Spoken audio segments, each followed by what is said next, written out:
Yo, what's going on, everybody? Happy day. Another episode of this, that, and the third, man. It's gonna be a good one. I'm your host, Chad G, man. The G is for genius because they called me delusional until it all worked out, you know? So we're gonna keep going. Today, man, is special. I got a guy, y'all. Literally been watching him since like our inception of coming to the one of our communities we're in. Spoke with him before. I never really truly connected with him, but I will always watch from afar. Just a different type of human being. I'm gonna let y'all really let him speak for itself, man. We're gonna get into it. This is gonna be a good conversational piece because I like the type of things that he bring, man. Let me bring my man Jesse Stanton to the stage, man. Yo, Mr. Genius, what's going on, baby? How are you, man? What's going on, man? It's good to finally connect with you, man, for sure. I've been Likewise, meaning brother. like for the longest. Every time I see something pop up, I'm like, oh shoot, I never got with Jessica. Basically everything that you be on is the embodiment of me. Your background as far as the military, I respect the service members on like a whole nother level. A ton of my family members are veterans as well, and I think just a part of it watching, I think that plays a lot into it too, with how you are. So, how you doing, man? Up in you're Alaska still, right? Oh my gosh, Chad, if I was any better, bro, I'd be you. Come on, man. Dude, I Appreciate am I'm in hibernation mode now, man. I'm looking at like 9 feet of snow. I got out Wow. I got out to go to the gym this morning, Uh-huh. and it was like 5 degrees outside, dude. Wow. Yeah, so it's a little chilly, I guess you could say. Yeah, just a little bit, you know. 9 degrees. So that's interesting because one thing that I noticed too, like Alaska with this time difference. Yeah. Remember, it was a post actually. It's like I remember a while back, and you spoke about just how your mindset shifted from hey, I need to get up earlier, and then because you were still going to work, and so you Yeah. put in the time to get up early because of the East Coast time, but like I think it's like 4 hours or maybe 3 hours now because time went back. So what's that for you, man? Like the mindset, like that's truly what when I think of you, I think of business. I think of course, discipline, but it's mindset that comes to play a lot when I'm talking. When it just you come up, it's mindset. Mm. How much of a role you think that plays, and just the everyday thing, the onset of what's going on? Oh my gosh, dude. I think it's quite literally everything. The more I actually uh grow in my own entrepreneurial journey, I understand or I gain more clarity around, the more that we understand ourselves and the world around us. I mean, the more it better prepares us and gives us the skills to really go out and do some really amazing things. I was with a couple of other individuals this morning. We went live. We were talking about capital raising.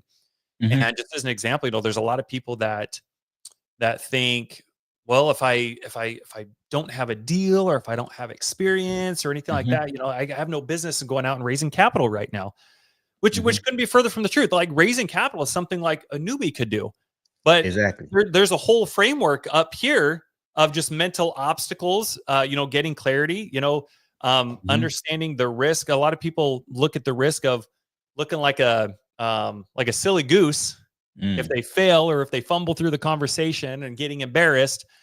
But Hmm.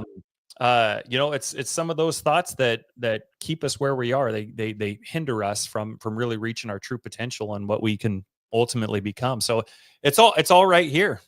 Yeah, and it's kind of like how we say from point with like you want to always be ready before you have to get ready, right? You want to Mhm. always have that thing of like, hey, for one, you have to see it in order to achieve it. So it's along the lines of how you just saying it, man. Like I'm new, but yeah, so I'm gonna wait till I get a deal to try to figure out how to raise capital. I'm going to like learn everything and just sit back on the sideline rather than take action. And do you think like imposter syndrome kind of plays in what's the role you think that plays in it? Just cause with me, how I combat it is that I just do it, you know? Like Mm. if I'm in a room, I'm around all these high level individuals, I'm like, man, I just a wave of gratitude hits me. Yeah. right? And then like, oh, this is where you're supposed to be. This is part of the journey, the process of it. And then with me, I just keep going. I don't have to figure it out all the way out. I just keep going. What was your stance, you think, when it comes to that? Like, how you deal with those individuals who may come across with those imposter syndrome or feeling like they don't belong? What a great question, man. I think imposter syndrome, I think it's really cool. I think when you have imposter syndrome, I think that's a really good indication that you've hit the ceiling of your comfort zone.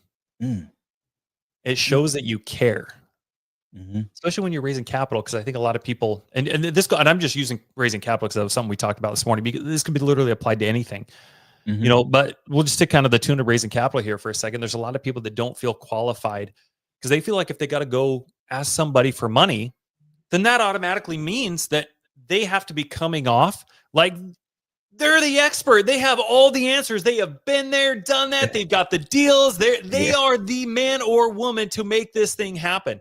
right. And it couldn't be further from the truth. And I think one of the really cool things about, and I learned this from Alex Hormozy, Mhm. was the cool thing about imposter syndrome is it's impossible to feel like an imposter when you're just telling the truth. And Mm, so one of the things I talked about this morning, I'm like, if you guys are out trying to raise capital as an example, and you feel really uncomfortable because you're walking into this conversation thinking that you have to perceive yourself as somebody that you're not, or somebody with experience that you're not. And then when they end up asking you a question that you don't know the answer to, mhm, you're going to feel embarrassed. You're going to feel mhm, ashamed. You're going to feel like an imposter. And then when you get those feelings, when you get those emotions, I mean, what are the actions you're going to take as a byproduct of having those emotions? Well, those emotions happened because of how you think about certain events. mm, And so I invited everybody to look at it from a different perspective, look at it from a different lens. What if you just opened up, Chad? What if I was raising money from you? Didn't know mhm, anybody, or I didn't know you. I'd never done a deal before. I'd never raised capital before. But what if I just opened up the conversation and said, "Hey, Chad, you know what? My name's Jesse. It's great to connect with you. I noticed we hadn't connected before. Honestly, really, my entire intent was just connecting with you, is just learning, what you have going on, what you're trying to do, what are some of your goals. To be honest with you, I haven't even. You're the first private money lender I've ever even talked to, mm, and so I'm mhm, really not sure what's going to come about this, but I just want you to know the intent was just to mhm, simply get to know you, understand what you have going on, and just see where I might be a resource for you. mhm, Effie hit the nail on the head right there. I love that comment. Just be authentic. Like that's it. And when mhm, you can, when you go into that conversation, not trying to be something that you're not, it's impossible to feel like an imposter. mhm, So mhm, I love Alex Hormozy's take on it. I think one, having those feelings are great because again, it showcases that you care. It showcases that you're at the ceiling of your comfort zone, mhm. and you eliminate those feelings by just being who you are, being honest. Yeah, that's so freaking good, man. Just that phrase of being at the ceiling of your comfort zone, Mm, And for me, I never want to get to that place. Like if I feel like I'm like comfortable or it's just easy or just smoothing out, like, okay, what's happening? Like I don't make myself get negative about it, like, oh, the world is about to crash down or anything like that.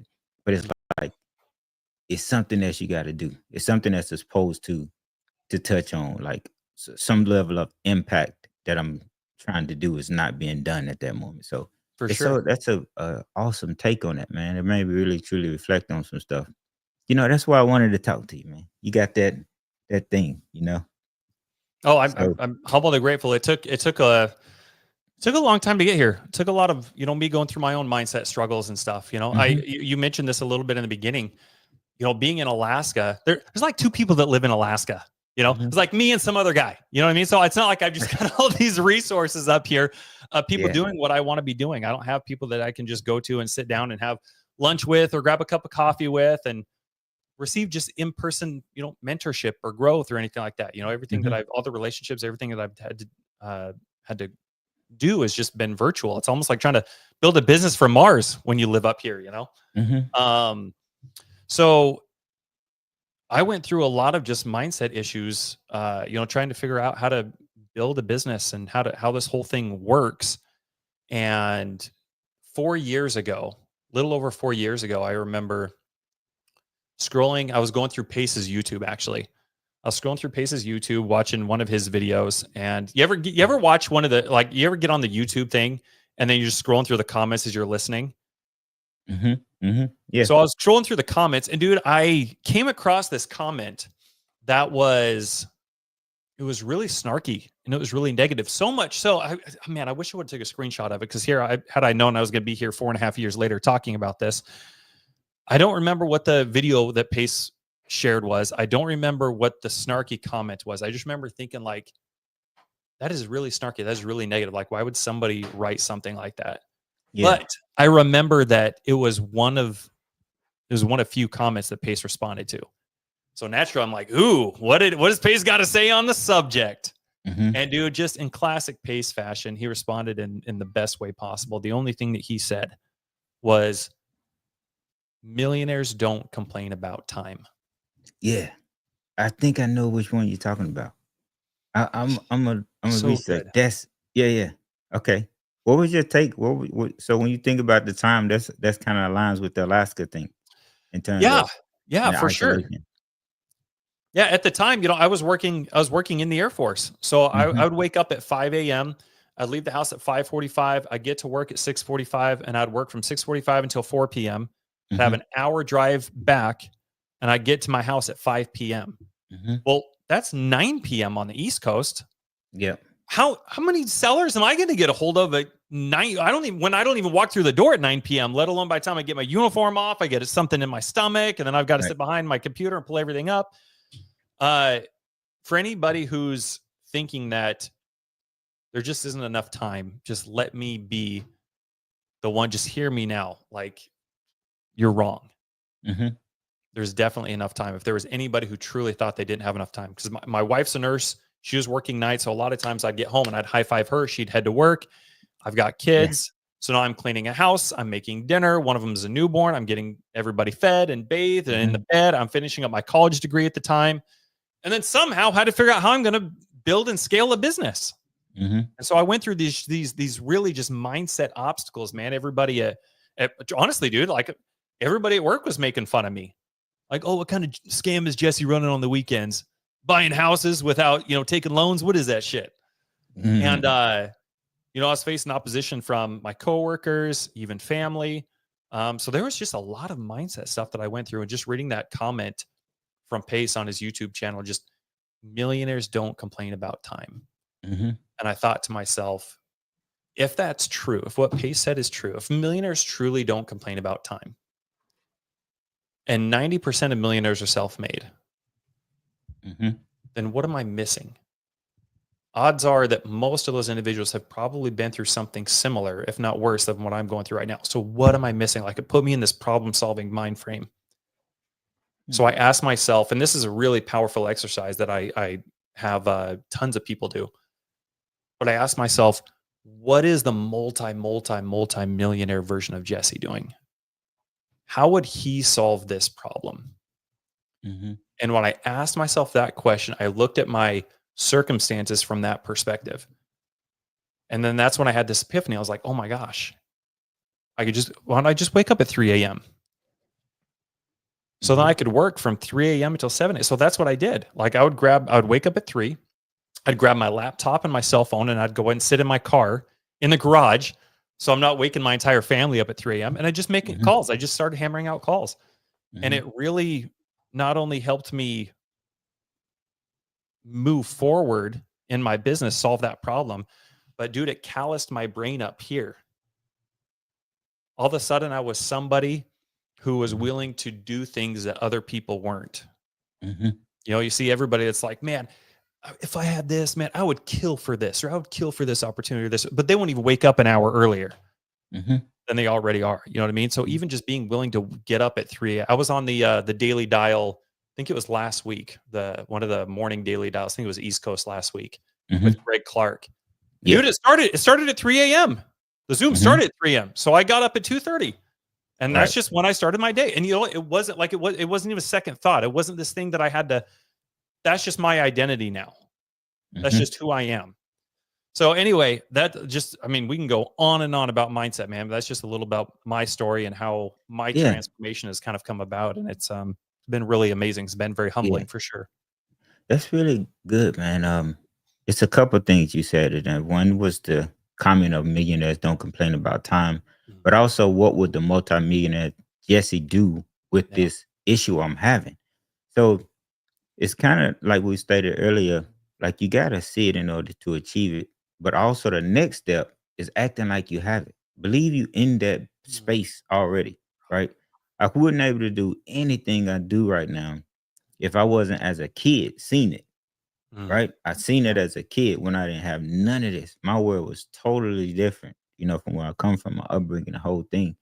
So it was like the one day is going to be this thing. So let me carry it like that. And then through of life's journeys, of course, you getting off track. These things you think is a part of the things you're supposed to do, you get involved with. You're like, oh no, that's the crushing point. But I'm a believer in what's yours is yours. You got to walk into it. So no matter the path, you just got to figure out, hey, get on the right side of it to really attain it.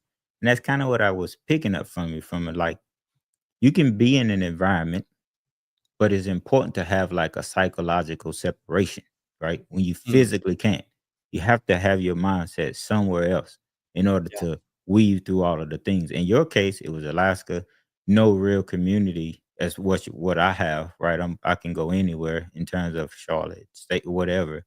But Hmm. you say, hey, this is what I want. I see myself as this, while these other guys are saying, "Oh, he's delusional," but now they're saying he's a genius. So it's man, it's no matter what you the background, it doesn't matter. It truly don't. It's Yeah. just about you putting in that fortitude, man. And that's what so many points I was taking from that story right there.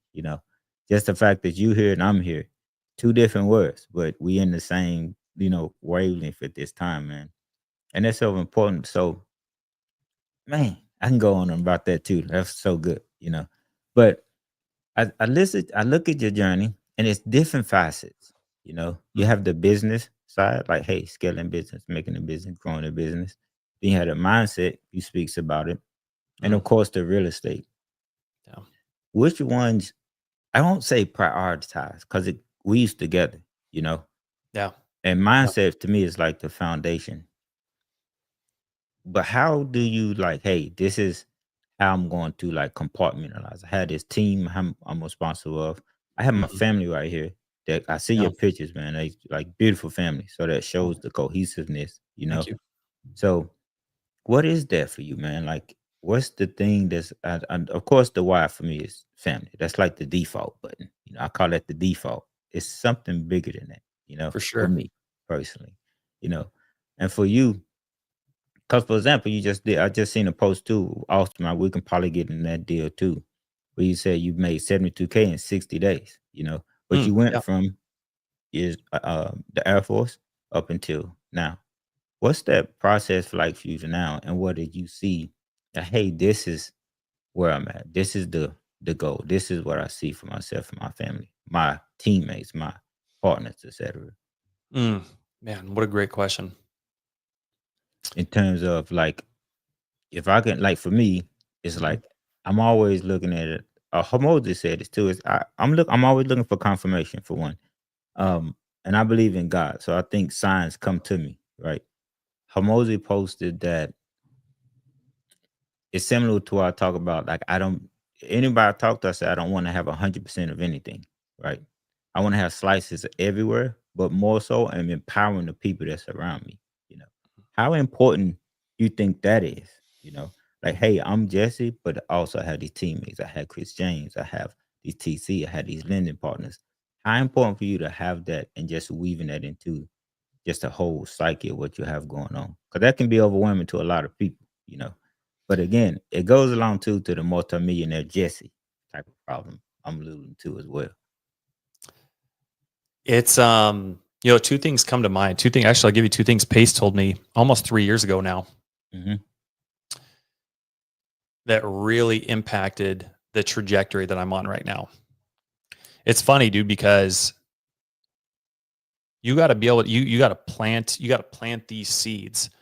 And there's a lot of people that won't take enough action to be able to plant the seeds to be able to reap them 2, 3, 4, and 5 years later. Like I think a lot of people really they overestimate what they can do in the short term, then they underestimate drastically what they can do in the long term. And so this is going back. These seeds are planted almost 3 years ago. But he said 2 things. He said, one, it's not who you think you are that's holding you back. And then he paused. I'm kind of sitting there left like with a cliffhanger. I'm like, all right. It's not who I think I am that's holding me back. Got it. Riveting. That's what I'm thinking of myself, you know. And then he continues and he says, it's who you think you are not. So then internally, like right then and there when he said that to me, this was at a mastermind. When he said that to me, I was like, oh my gosh. So I started to internalize, and internally, like mentally, I started making a list, like, who do I think that I'm not? And at the time I wasn't doing podcasting, like I wasn't putting myself out there to be criticized or anything like that. Like, so I started making a list of like all these things I'm not. I'm not somebody, I don't believe that I'm somebody who can go make 6 figures in a month. I don't believe that I'm somebody who somebody would want to listen to. I'm not somebody, why would I start a podcast? Like I start making like all of these things. Why would anybody want to join my team? Why would anybody want me to be, to lead them? And I quite literally, like I'm making a list, a mental list. And then when I have the chance after the mastermind, I actually started putting this stuff down on paper. And so when I had a complete list of the things that I thought that I was not, then Chad, all I did was I take that list and I just started attacking it one by one by one by one by one by one by one, kind of like you were alluding to. It becomes an identity thing. It was meant for you. It's up to you now to kind of step into that. And so once I embraced that, once I understood, it wasn't who I thought I was that was holding me back. It wasn't the things that I wanted to do. It wasn't that I wanted to get back to my community or retire my parents or be able to create generational wealth or anything like that. Like that was not the problem. The problem was the things that I thought I was not. And so he gave that to me. And so when I literally got to write those things down of the person that I thought that I was not, I just made it a priority to become that person. I went and bought a podcast equipment shortly after that. I started stepping into a leadership position. I started to really build the skills and abilities of what I thought in my head a world-class leader was. And it's something I still continue on today. It's still something I'm passionate about. As a matter of fact, 2 things that I would give anybody if you want to drastically change your life, the quality of your relationships, your money, everything. The 2 biggest things I could give anybody to focus on right now is number 1, change your environment. Like be so intentional about your time and the people that you allow into it. And then number 2, focus on becoming a world-class leader. And that leads to the second thing that Pace told me. He said, don't be a tugboat. Be a lighthouse. Pace got a lot of isms. Do what? No, he got a lot of those. No, Dude, sorry, he does, I was man. thinking He's out got some loud. killer ones. Yeah. But for me, like mindset was my biggest thing, and it still is right now. And so that's even something that I look back at. I'm always reflecting on those things that he said because they made the biggest impact on me. So when it comes to building and scaling businesses, it's really, really important to understand. You got to ask your question. So here's the philosophy. Why people like you and I aren't just multi billionaires. It isn't that we're not capable. It's just that we haven't become the type of person that has the skills and abilities to produce the resources that would create those level of opportunities in the marketplace. So you Yeah. quite literally have to become somebody else. The Mhm. money that we bring in our businesses every single month is a direct reflection of the caliber of skills that we individually bring to the marketplace. Mhm. So a lot of people don't understand, if you want to make $100,000 a month, then you have to be able to produce $1 million of value to the marketplace every month if you want to bring home $100,000 a month. Mhm. And so in that light, like, people drastically underestimate like how much they actually have to do Mhm. um, in order to make the kind of money or create the kind of impact that they want to have. If you want to create that level of impact or create that kind of money, you can't do it alone. And Mhm. so when it comes to thinking big, you've got to understand how to, first and foremost, you've got to buy back your time Mhm. so that you can actually sit down and produce work on building the skills that will give you um, the ability to bring that caliber of resource to the marketplace. So, like, as an example, if you got people that are spending all of their time underwriting deals every day or calling sellers every single day, Mhm. unless you understand how to bring other people in to fill these roles so you can buy back your time, then you're going to stay on this hamster wheel.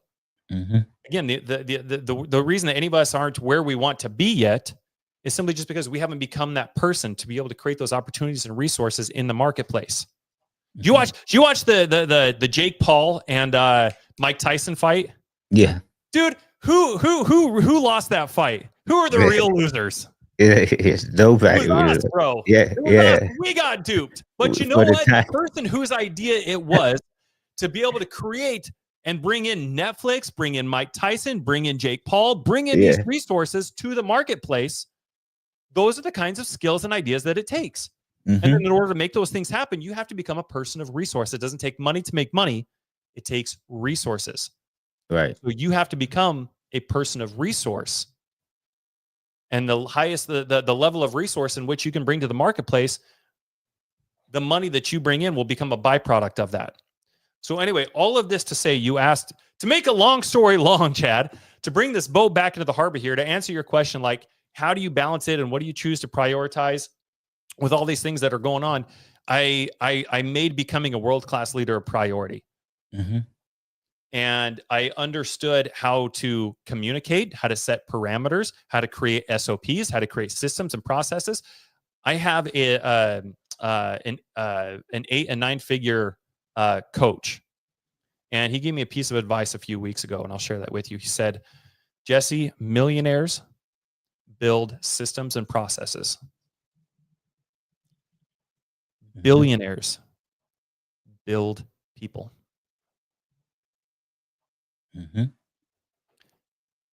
So tell me how important it is to really understand what it means to become a world-class leader, to be able to Mhm. serve, to be able to cast and create a vision for your company that's so big that all of the goals of everybody in your business can be achieved underneath. As long as the company meets this goal, everybody else's personal and professional goals are met as well as a byproduct of that. Mhm. So what type of environment, what type of company culture, what type of leader do you have to be? How do you communicate? How well do you support? Mhm. Are you willing to be hands off, to let people fail, and then to give feedback? Mhm. How many people do you know that are like, this is my business, I can never just let somebody fail, it's going to reflect on me? Mhm. So there's just a bunch of just things that go into becoming a world-class leader, that you have to be willing to take those risks, to bet on yourself, to bet on other people, and to be able to cultivate and share something where everybody's wildest dreams come true. Mhm. Everybody's ideal life manifests as a byproduct of that. Mhm. Totally So agree, in man. short, that's what it takes. And when you focus on those skills, the neatest things happen, man. You become a lighthouse, and you're no longer a tugboat. Mhm. Me and another individual are looking at a couple different businesses right now, and we had the opportunity to meet with the broker and the seller on a Zoom last week. Mhm. And dude, just sitting here talking with this with the owner, really awesome marketing business. But the owner he's working 30 to 40 hours a week in his business. And so he Mhm. doesn't have the skills and abilities to not only not grow it, because he can't grow it because he's quite literally himself taking all the sales calls for the company. Mm.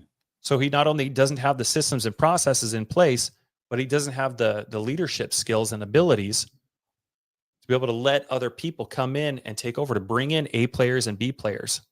You know, Mhm. I heard Pace talk about this. I guess probably about 6 or 8 months ago now. He said 90% of small business owners never pass the 7-figure mark. Mhm. There's only 10% that do.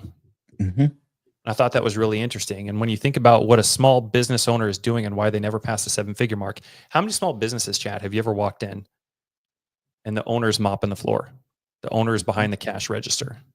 Not saying that there's anything wrong with that, but Mhm. there's clearly a different shift in mindset and operations that needs to be had in order to go from under 7 figures to go above 7 figures. Mhm. So you might have the small business owner who has 6 employees, and 5 of those guys might just be knuckleheads where they do just enough to not get fired. They're calling in sick. Mhm. They come in on time, maybe even a little bit late. They do just exactly what they're supposed to at work, and then they leave. Mhm. And then you have one employee, let's call her Sarah. Sarah comes in early. She stays late. She goes above and beyond while she's at work. She comes in on the weekends. She'll come in on the holidays. Like, she's like your ideal employee. Mhm. And this company owner is just pulling their hair out because he's like, gosh, man, like, oh, if only I had 6 Sarahs, like my life would be just so different. Mhm. And Chad, the only difference between this guy and the guy across the street making over 7 figures, his standards are just different. Mm. He just goes and hires 6 Sarahs. Mhm. Mhm. So Mhm. you gotta really like, I would encourage anybody, regardless of what kind of business you're in, what your model looks like, you make prioritizing building the skills and abilities of that of a world class leader. Like, Mhm. everything else will change in your life.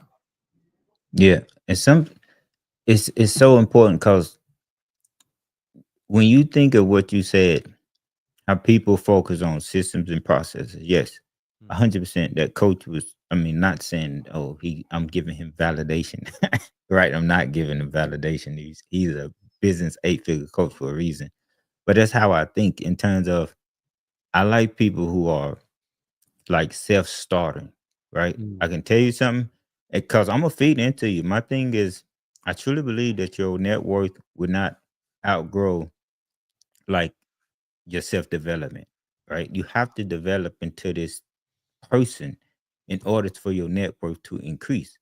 It's kind of when you think of energy and frequencies and all of the things that they talk about um, with matter and us, right? mm, We're just basically this energy. This you have to get on the right frequency and stay in it, and you go to the thing essentially when you're mm, talking about it.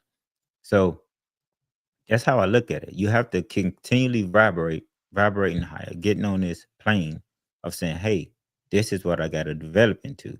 I can't if I'm a billionaire, but all day I do is um talk on the phone or look at TV, right?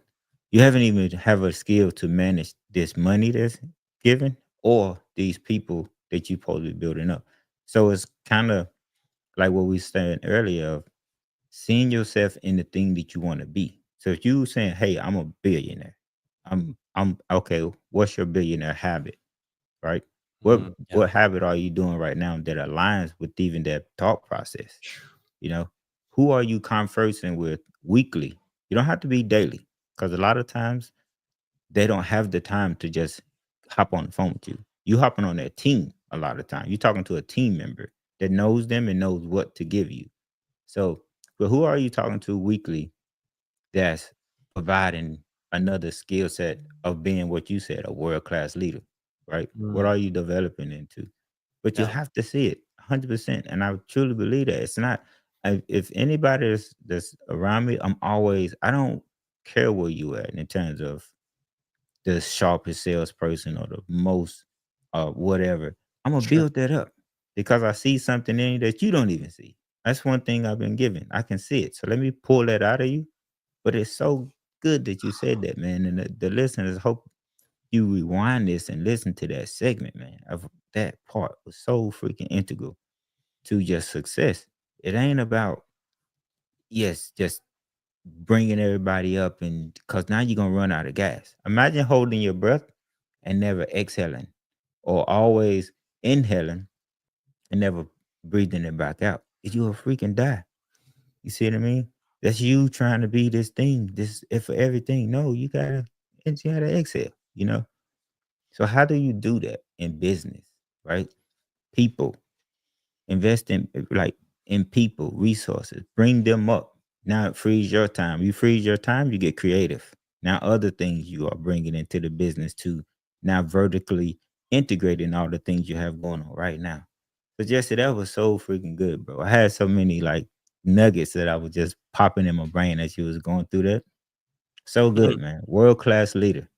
Dude, well, Yeah. you just shared something that was really interesting. You know, you just talked about, and I think this is a really important concept that I think a lot of people miss. But you just hit the nail on the head. I want to make sure everybody heard that.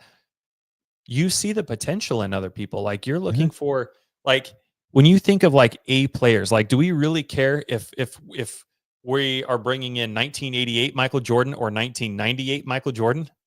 Two completely different Right. people, two completely different skill sets, Right. two completely different people with two, experience. Mm-hmm. Mm-hmm. But you don't really care whether it's 88 or 98. Like it's the tenacity, it's the mindset, it's the hustle, it's hey, this person isn't where I need them to be in ideally in this role yet. But you're also looking at something that's really interesting. You're also asking yourself, do they have the potential to grow into this position? Mm-hmm. I thought that was really awesome, man. That was really great. Thank you for sharing that, man. Yeah, man. This is really good. That's literally how I'm thinking for you to share that note about your with your coach, the value in that, you know, Mm, that people don't invest in themselves when they trying to get to another thing. They thinking all the time like I have it. That's why I'm always getting in certain rooms. When I'm in a certain room, I feel like, oh, this not providing me the thing that I come for.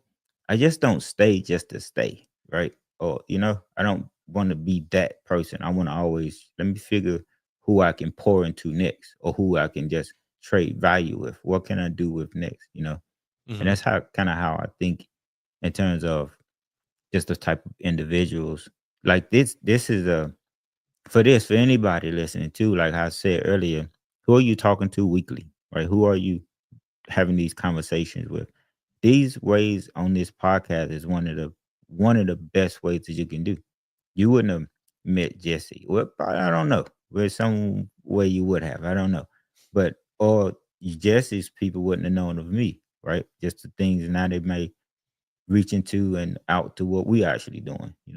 And this is the way that you get value from not spending a lot of money on coaches yet because you don't have the resources, the monetary thing. Just stop into a podcast, and when you can't, and I want to say that, man, to anyone that's like going through like environment issues where you can't really escape them like that right now.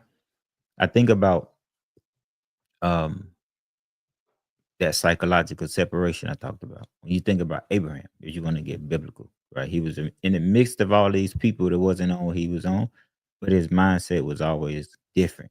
He wasn't a part of that group.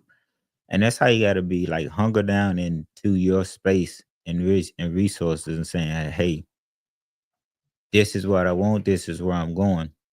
So therefore, let me separate. Yo, I can be around in a room full of chaos, bro, and I'm just as calm as all outdoors because I'm always reflective of whatever, and I'm just continuing moving forward and belief in yourself. So I definitely appreciate this, man. 100%. My goal truly is to just have a relationship with you. Just say, hey, what can I provide value? Right? Everybody say that, and first thing come to mind all the time is It's leads too, of course. Anybody need business leads and all of the stuff like the generic. I call it generic, if you're in the business. And then it's your time. Because I always looked at you from afar and admired the stuff that you say and the way you carry yourself. That's the type of person I am. Like I don't I'm a man of little words. If you're truly around me, I don't speak a lot. Like you had to talk to me about something interesting for me to really get animated about it. Cause I'm observing. I'm like a sponge. You know what I mean? I love to learn stuff. Like I just love it. So man, I appreciate that.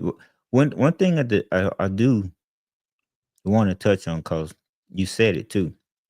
So many good nuggets in this, man.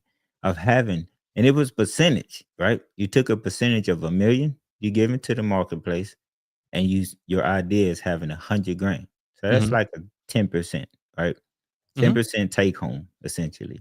Yep. How do you equate that? Like for someone, forget where you at, because I call this podcast this, that, and the third for a reason. Because it ain't about real estate. It can be business. You can have a salon that's successful, podcast, whatever. I want to show the world there's so many ways to make it happen, but don't try to do everything, right? Mm, Don't. That's right. not good. So how do you equate that and giving 1 million to? And I'm not gonna take up too much of your time with this because again I can keep going because this is Oh, a you're dope good, dude. This is conversation. good, man. No, Oh thank you. shoot, the thing went out for some reason. The I don't frick think I've happened? seen one of these happen on a screen since 1997. Right. I'm like, what the freak is going on? I gotta figure this out. It's like, all right, we got to go eject the video game and blow in it. Right. Oh look, what is this? Some type of? Am I getting pumped right now? I haven't touched anything yet.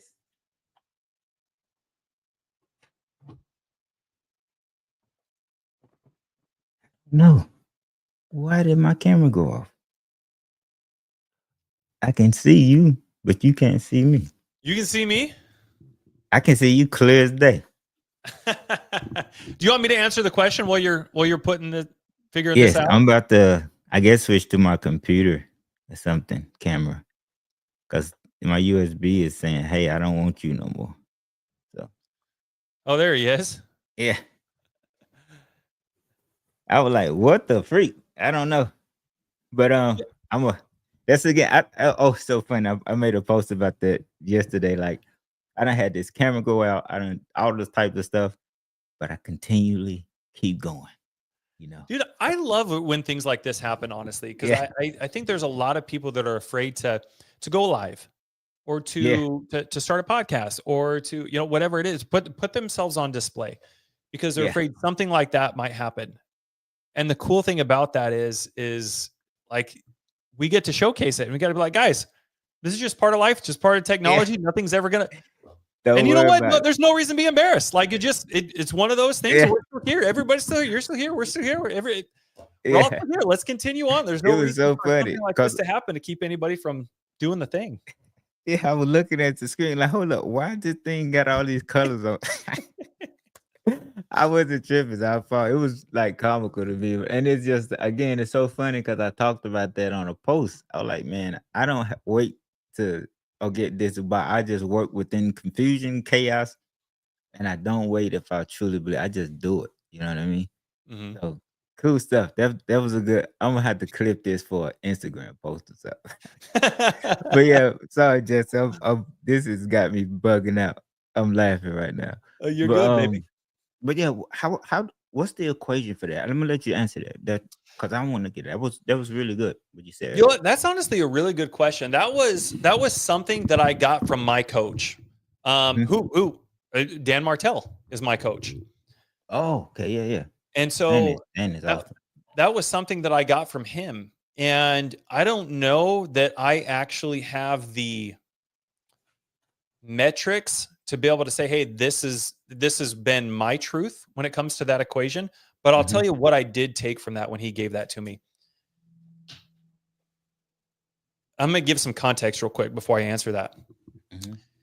When I was in the Air Force, my take home every month was like $6,300. Mhm. And I live in Alaska. And so the cost of living, it's not like, you know, if you think $6,300 is a lot, it's not like it's $6,300 living in Nebraska. It's $6,300 living in Alaska. Right. And so I wasn't making a whole lot of money. And it used to, the word 10x, I think is so oversaturated. I think everybody's saying 10x this, 10x that. You got to go 10x, and you know, it's obviously gained a lot of popularity over the last 4 or 5 years, especially.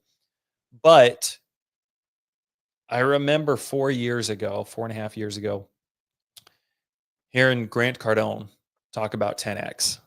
Mhm. And dude, between me waking up at 3 a.m. to work on my business, working, you know, my W-2 all day, coming home, my wife leaving, and then me having to juggle all these things. I mean, dude, like 19-hour days were a very realistic thing for me, dude. I was getting about 4 or 5 hours of sleep before I had to be back up at 3 a.m. again.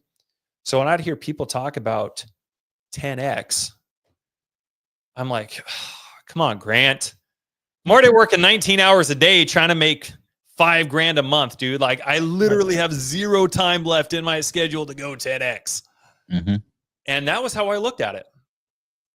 But the more I continued on with my self-development journey, the more that I understood that going 10x didn't mean, Jesse, you need to work longer. It didn't mean, Jesse, you need to work more hours. What he was trying to convey, and I think what a lot of people miss, is simply just thinking bigger. Mhm. Mhm. The quality of your life, I've come to find out, the quality of your life will never be better than your highest and best thought. Mm. So if you're not somebody who thinks bigger, Mhm. your relationships aren't going to be as good as they could be. The quality of your life isn't going to be as good as it could be. Your ability to financially take care of you and others are not going to be as good as they could be.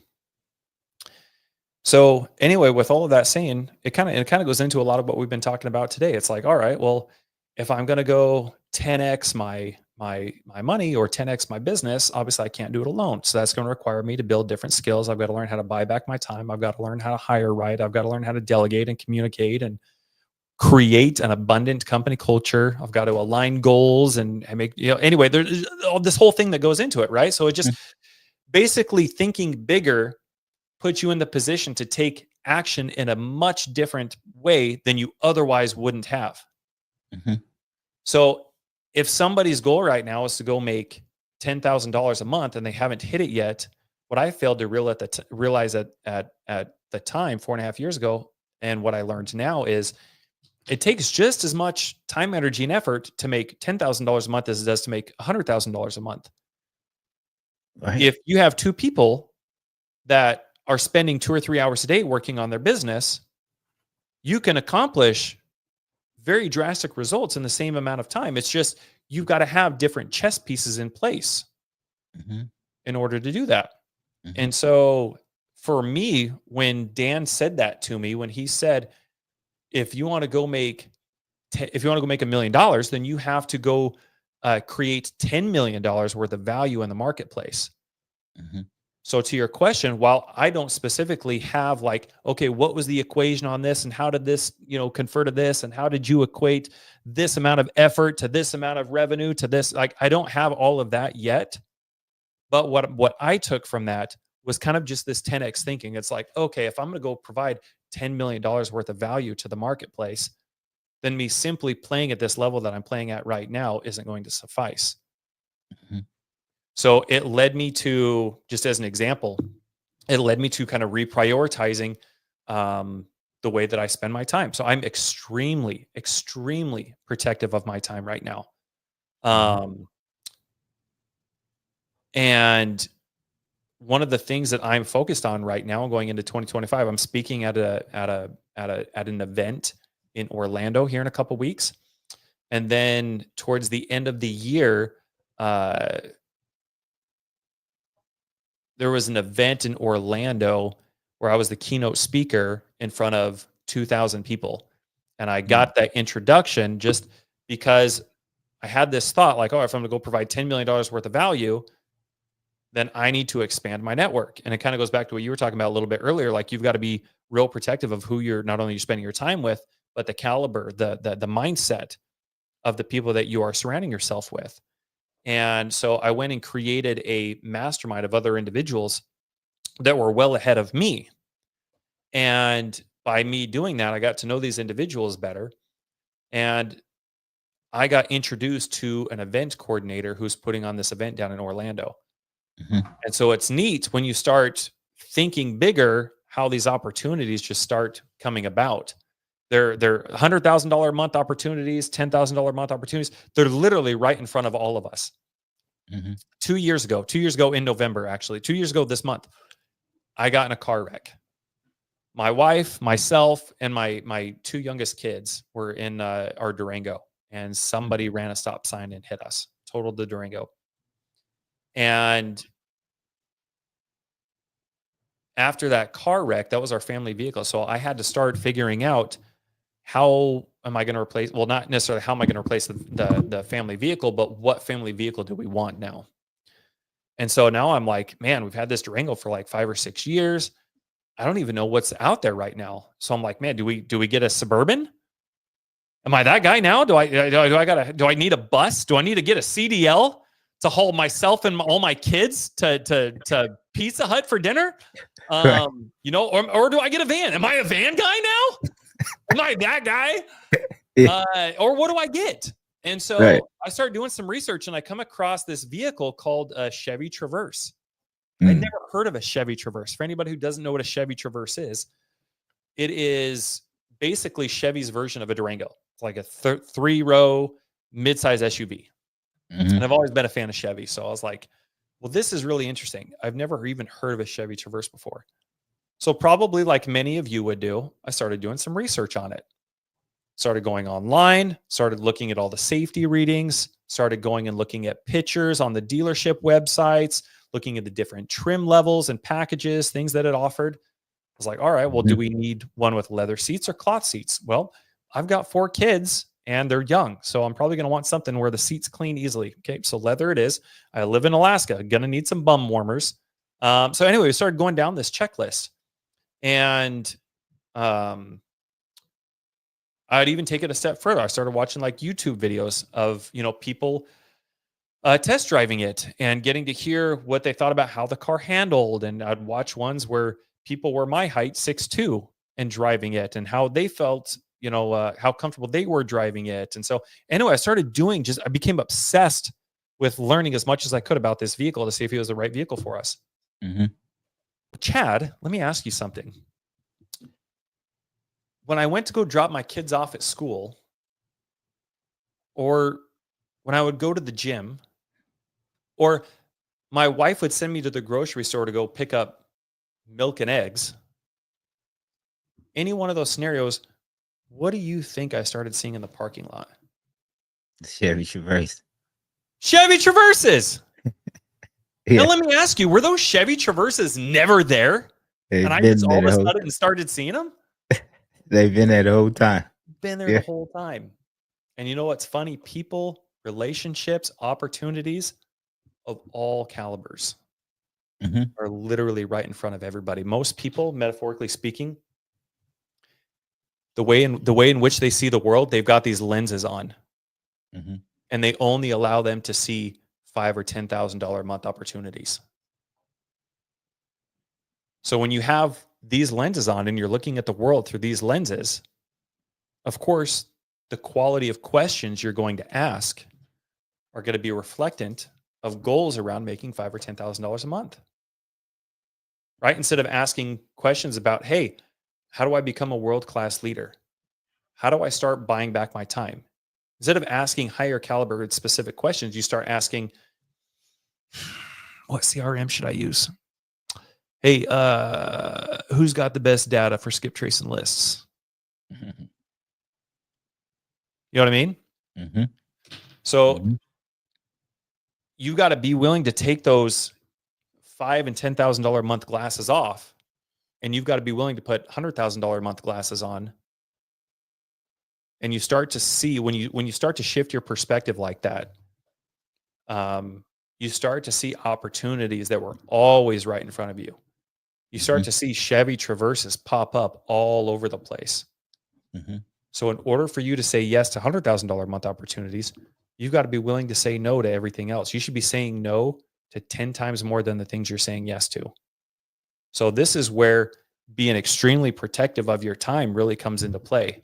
mhm, mhm. So you've It's got to be tight. willing to look at opportunities and be like, okay, yep, this is what I say yes to. This is what I say yes to. Dean Graziosi, he's got an amazing book. Um, but he talks about this. He talks about, if you want to go make $1 million a year, that comes out to $500 an hour. Mhm, But how many of you want to make $1 million a year, but you're saying yes to $20 an hour things? What do you do in your business that you could literally hand off to somebody for $20 an hour? mhm, So your standards are not in line with the goals that you set. So anyway, mhm, I could go on and on, but all of this to say, like that's how I that's how I think. That was the philosophy, that was the model, that was the mindset, the framework that I took from, if you want to go make $100,000 a month, then you've got to go be able to provide $1 million a month of value to the marketplace. mhm. I was like, That's okay, definitely Roger that. You just reset my standard. Got it. right. Not doing that. 100%, man. Too good. Too good. I look at it literally how you said it. $1,000, 10,000, 100,000, million is just different zeros. That's it. It's adding another zero into it. So how do you get to that? And that's all. So I always think of just spreading it out, empowering people, and you doing the thing, and let me do what I'm great at. I don't want to do that thing you do. Let me do what I'm good at. Because what I'm good at is going to maximize rather than wasting time and trying to build up a strength, a weakness, and turn it into a strength. Where I Yeah. can take that weakness and put it over to someone who has that's strong in the thing I'm weak at. So now Mm. it just compounding, it flows just so seamlessly. So good you said that, man. I'm gonna let you definitely get off here because again, we'll keep going for hours for sure. And one thing that Pace, and it's a credit to him, man. I try to give him not the praise to where he comes and becomes a deity, right? That's the wrong thing. Pace wouldn't even want that, right? But the praise of and the gratitude for just his vision and the pouring into when it comes to me. One thing that I took from him, and you touched on it, it was a drive we had early on, like 2020, when I started coming out there and he would pick me up and stuff like that. That's when we got, cool and stuff like that from the mentorship and just who I am. And he was just like, "What do you want?" And I paused, right? I was like, "What do I want?" In my mind, because I'm like, bro, I'm like doing this. You know what I mean? I was like moving, like I was really getting to it. But then he described like you see that building, you see that he was pointing stuff and saying his analogies of what he's going to do, and it was bigger, right?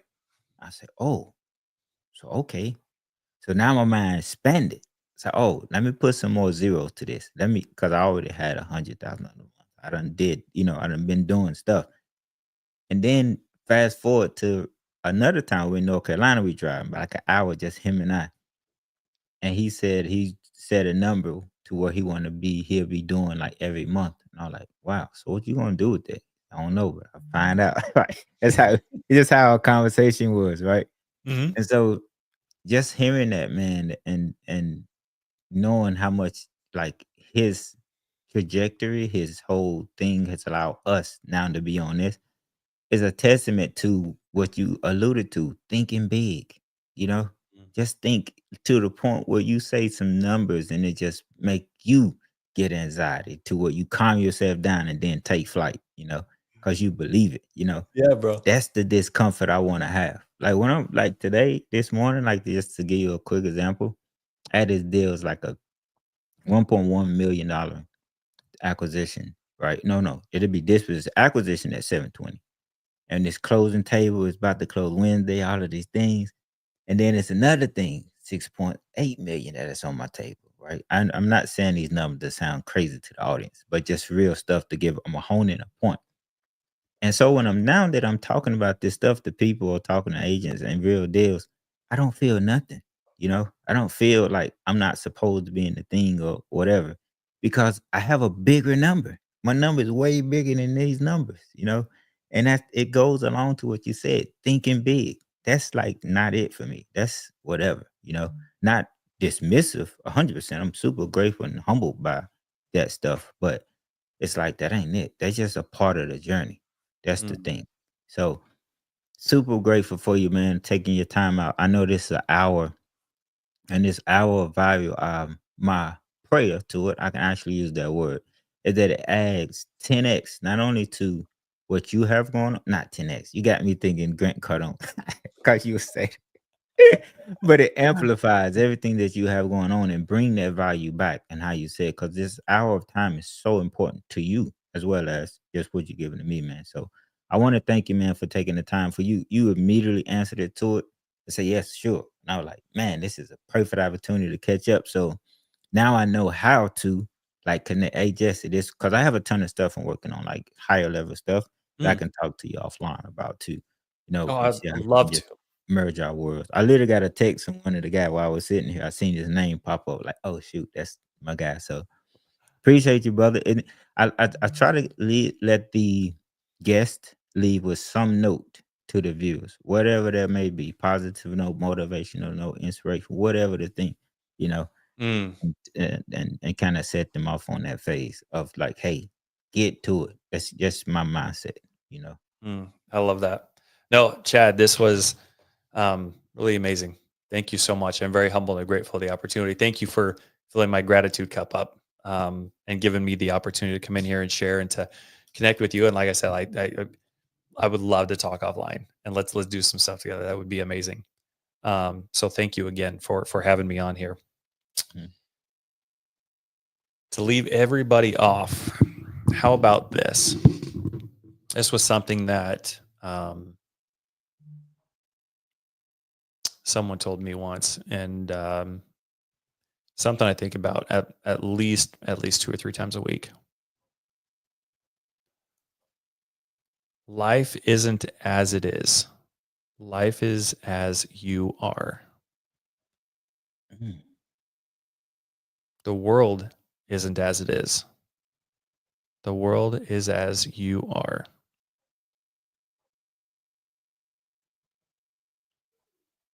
And I'll leave you guys with that. I'll let you guys noodle on that one. Bro, appreciate you, brother. Thank you, The Chad. next time, Appreciate you, bro. folks, thank y'all for tuning in. This has been incredible for me, man. I took a ton from it. I hope you did too. Hope it brings value. Jesse, appreciate you. Definitely be in touch with you. Elma viewers, subscribe to Jesse's YouTube. He got his is it showing all the way up right here, Jesse? Is it what?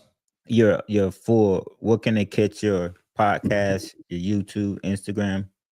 Oh yeah, yeah. Just thank you. Just YouTube Jesse R Stanton, and then same on Instagram, just Jesse R Stanton. Perfect. Till Yeah, next thank you, time, bro. folks. Appreciate you all tuning in. Jesse, appreciate you, brother. Appreciate you, 100%. brother. Thank you. Love Love you, Chad. you.